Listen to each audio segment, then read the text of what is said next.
प्रदर्शन कलु बहुत खुशी लगिला और एटा गोटे एमितिया मंच जोटे कि हमको हम टैलेंट शो करबा में चांस मिलुची तो हम ट्राई करबो नेक्स्ट बार और बेस्ट करबा।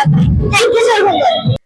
संबलपुर जिला रेडाखोल सहरर स्थानीय कदम्ब पड़िया ठारे 2 दिन धरी चलिथिबा 20तम राज्य स्तरीय सुरघुंगुर महोत्सव महासमारोह रे उद्यापित हो जाइछि।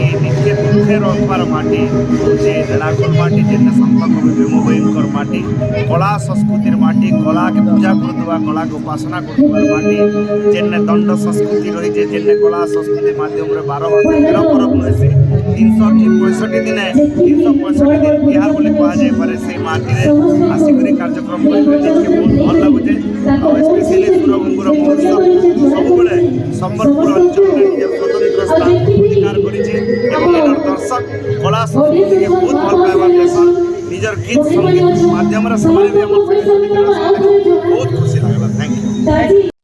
एथिरे मुख्य अतिथि भाବରେ रेडाखोल विधायक तथा पूर्वतन उच्च शिक्षा मंत्री रोहित पुजारी जोग देइथिबा बेले अन्य मान्यगण्य अतिथि प्रमुख उपस्थित रहिथिले। एही अवसर रे विभिन्न पारंपरिक नृत्य दल नृत्य कला प्रदर्शन करी दर्शक माननकु विमोहित करिथिले।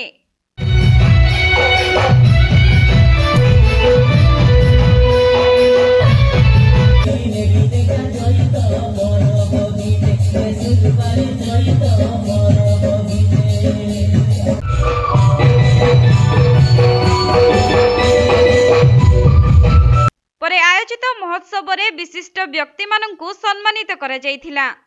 जेपरिक सलाबुढ़ा चलचित्रर अभिनेत्री और नृत्य निर्देशिका तपस्विनी गुरु, रेडाखोल उपखंड मैट्रिक टप्पर अभिलाष पंडा, सफल चाषी भावरे दिलीप महाकोड एवं ट्विटर बॉय नंदकिशोर प्रधान को पुष्पगुच्छ और मानपत्र दे सम्मानित करा जायथिला। आमके बहुत बढ़िया लागुछि जनता के दरबार पे नो हैगा था एते बढ़िया रिस्पांस आमके जनता रेस्पेक्ट दिखला आमके स्टेज के बहुत खुशी होला। मां माणिकेश्वरी मां समलेश्वरी को ना करी हम स्टेज में चढ़लो और हमर संस्कृति के देखै जितेंद्र भोई आमके प्रोग्राम दबानु भीषण धन्यवाद करूछे आज की ताकर द्वारा हमें आज